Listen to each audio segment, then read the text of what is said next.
Bonjour à tous et bienvenue dans Derrière le masque, le premier podcast des pompiers belges.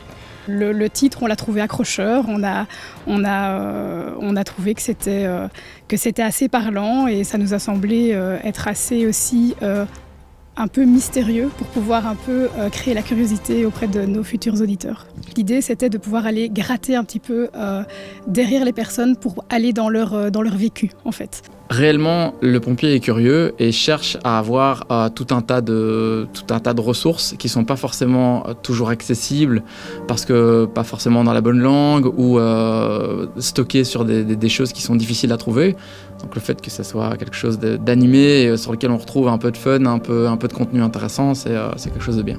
Alors ce format, ce qui est bien, c'est qu'il est court, il est ludique, vous pouvez l'écouter partout, en faisant la cuisine, en allant courir, etc. Et en même temps, vous apprenez plein de choses sur 15 à 30 minutes en fonction des thématiques qui sont travaillées. Donc voilà, tout ça fait que c'est vraiment quelque chose de très intéressant et c'est innovant en plus.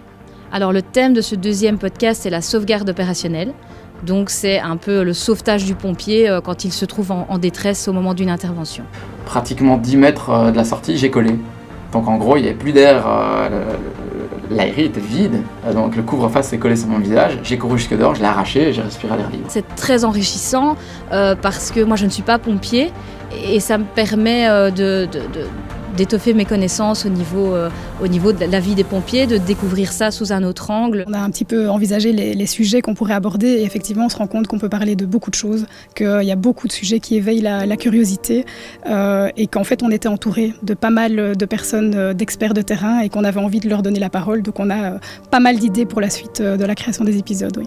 On a notre régie ici au niveau de l'école provinciale du feu du Hainaut qui permet vraiment de tourner dans les meilleures conditions, que ce soit au niveau du son, au niveau du matériel, etc.